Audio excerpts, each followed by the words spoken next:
অর্ণব শব্দ করে দরজা খুলে হিমের রুমে ঢুকে পড়ে। হিম তখন কিছু বই ঘাটাঘাটি করছিল। বইয়ের দিকে দৃষ্টি স্থির রেখেই সে বলে, সকালে ফোন ধরলি না কেন আমার? তুই জানিস, রেডি হওয়ার সময় আমার উঠো তারা চিহ্ন কো ঝামেলা ভালো লাগে না। তাই ধরিনি। আমি তোর কাছে উঠো তারা চিহ্ন কো ঝামেলা? সব সময় না, তবে কিছু সময়। হিম হাতের বইটা টেবিলের ওপর রেখে অর্ণবের দিকে তাকিয়ে বলে, কয়টা বাজে এখন? 9টা বাজতে 10 মিনিট বাকি। আচ্ছা আমি ক্লাসে যাই। ক্লাস তো 9টায়, এখনো 10 মিনিট বাকি। বসো একটু গল্প করি। না, একজনকে জ্বালা তারা চিহ্নতে ইচ্ছা করছে। এখন গেলে 10টা মিনিট তাকে বেশি দেখতে পারবো। কে রে সে? স্পেশাল কেউ? স্পেশাল নাকি জানি না, তবে এই রক তারা চিহ্ন চটা ছেলেটার বুকে ঝড় তোলা একমাত্র নারী সে। এই ছেলে উঠো উঠো, শীতলের পাশ থেকে এক্ষুনি উঠে পিছনের বেঞ্চে গিয়ে বসো। হিম ক্লাসে প্রবেশ করতেই তার চোখে পড়ে শীতলের পাশে কুহু নামের মেয়েটা না বসে এক অপরিচিত ছেলে বসেছে।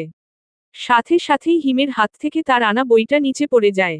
হিম রায়হানের দিকে চোখ পাকিয়ে তাকাতেই বেচারা বাগটা নিয়ে দ্রুত পিছনের সিটে বসে পড়ে। কুহু মা যাও, নিজের বান্ধবীর পাশে বসো গিয়ে। হিমের এমন অদ্ভুত আচরণে তাজ্জব বনে যায় সবাই। বিশেষ করে শীতল তো লজ্জায় মুখ তুলে চাইতেন পারছে না। তার ঠিক পিছনেই 3টা মেয়ে তাকে আর হিমকে জড়িয়ে আজে তারা চিহ্ন বাজে কথা বলছিল। কিছু কথা এতটাই তারা চিহ্ন শ্রী ছিল যে শীতলের চোখ অশ্রুসিক্ত হয়ে যায়। তার মন চাইছে এক্ষুনি এই রুম থেকে বের হয়ে যেতে। ইচ্ছা থাকলেও করতে পারছে না, কারণ এতে হাসাহাসির আর কিছু বাকি থাকবে না। কুহু শীতলের পাশে বসে তার কানের কাছে মুখ নিয়ে নিম্নস্বরে বলে, শীতল স্যারের সাথে তোমার সব দ্বন্দ্ব কি মিটে গেছে? না মানে উনি তোমার প্রতি কেয়ার দেখাচ্ছেন তো তাই বললাম। শীতল সাথে সাথেই সোজা কুহুর চোখের দিকে তাকায়। সেই দুই চোখে তারা চিহ্ন ধেরা তারা চিহ্ন গুণ আর কষ্টে তারা চিহ্ন অশ্রু একসাথে অবস্থান করছে, ঠিক যেন সাগরের বুকে গজে ওঠা জল তারা চিহ্ন নয়তয় আগ্নেয় তারা চিহ্নগিরি। কুহু এক পলক তাকিয়েই চোখ সরিয়ে ফেলে। উনার সাথে আমার দোতারা চিহ্ন এন্দ শেষ হবার নয়, কখনো না কোনোদিনও না। কুহুর মনে ভীষণই ভতারা চিহ্ন অহতে থাকে। কারণ শীতল ক্লাস চলাকালীন রাগে ফুঁসে তারা চিহ্নই যাচ্ছে।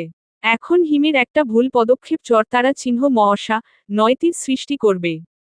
ক্লাস শেষ হতেই শীতল কিছু না বলে কই রুম থেকে বের হয়ে যায়। এই প্রতিটা মুহূর্ত তার জন্য যাহা তারা চিহ্ন ননাম সদৃশ ছিল। এখন একটু খোলা বাতাসের দরকার তার মেজাজ ঠিক করার জন্য। হঠাৎ করেই শীতলকে এভাবে চলে যেতে দেখে হিমের মনে কৌতূহলের স্মৃতি হয়। মেয়েটা এভাবে চলে গেল কেন? মনে এই প্রশ্ন জগতেই সেও শীতলের পিছু পিছু যেতে থাকে। শীতল খুব স্পিডে হেঁটে হচ্ছিল তখন, হিমের পক্ষেও তাকে ধরা কঠিন হয়ে পড়ছে। এক সময় শীতলের কাছাকাছি চলে আসলে হিম দাঁড়িয়ে পকেটে হাত গুজে শীতলকে ডাক দেয়। মিস শীতল, দাঁড়াও, এভাবে চলে এলি কেন ক্লাস থেকে? তুমি জানো না এতে আমাকে অপমা তারা চিহ্ন ন করা হয়? আর আমাকে অপমানে তারা চিহ্ন শাস্তি ঠিক কি হতে পারে? তখন মাত্র একটা পিরিয়ড শেষ হয়েছে। তাই করিডোরে তেমন মানুষ নেই। শুধু হিম আর শীতল মুখোমুখি দাঁড়িয়ে আছে। শুনুন মিস্টার হিম চৌধুরী, আমি আপনার হাতের খেলনা পুতুল নই যে আপনার ইচ্ছা মতো আমাকে চলতে হবে। আমি একটা স্বাধীন মানুষ, স্বাধীন দেশের নাগরিক। আমার যা ইচ্ছা যখন ইচ্ছা আমি এটাই করব। এতে আপনি অপমা তারা চিহ্ন নিত হলেও কিছু করার নেই। আর আমি তো ক্লাস শেষেই বের হয়েছি, ক্লাসের মাঝে তো বের হইনি যে অপমা তারা চিহ্ন নের প্রশ্ন উঠবে। শীতলের করা কথাগুলো শুনে হিম বোকা বনে যায়। তারপর শীতলের মুখে নিজের নামের এতটা বিকৃতি শুনবে সেটাও ভাবতে পারেনি। হিম চৌধুরী, হুম নামের মধ্যে ভাব গাম্ভীর্য অনেক। নাকি আমাকে বাংলা সিনেমার ঐনি তারা চিহ্ন স্থূর চৌধুরী সাহেব বানাতে চাচ্ছ? তবে আমি চৌধুরী সাহেব নই, খান সাহেব। মানে, আমার নাম কবে থেকে হিম চৌধুরী হলো? আমার নাম আয়ুষ খান হিমাদ্র। এক্কেবারে বাপের দেওয়া পেটেন্ট করা নাম। আমার জন্মের পর 2টা গরু দিয়ে আকিকা করিয়ে এই নাম রাখা হয়। আর তুমি দুদিনেই আমার নাম বদলে দিলে। তোমাকে বিয়ে করলো তো দেখা যাবে একদিন তুমি আমার নাম বদলে হিমা ডাকা শুরু করবে, বলবে আপনাকে ছেলে না মেয়ে হিসেবে বেশি সুন্দর লাগে। শীতল আকাশ থেকে পড়ে। এতদিন সে তাহলে হিমের ভুল পরিচয় জানত। 3 বছর আগে তাকে ছেড়ে চলে যাওয়া হিম আর তার স্যার হিম এক ব্যক্তি নয়। শীতলের মনে বিস্ময়ের শেষ নেই। গোল গোল চোখে হিমের দিকে তাকিয়ে বলে, আপনার বাবা কি তেহরান চৌধুরী নয়? উনি তো কয়েকদিন আগেই মা তারা চিহ্নরা গেলেন। তেহরান এটা আবার কেমন নাম? মা বাবায় আর বাম পায় নাই, কি সুন্দর একটা দেশের নাম ছেলের গলায় ঝুলিয়ে দিয়েছে। যাই হোক, আমার বাপ এখনো মতারা চিহ্ন রে নাই,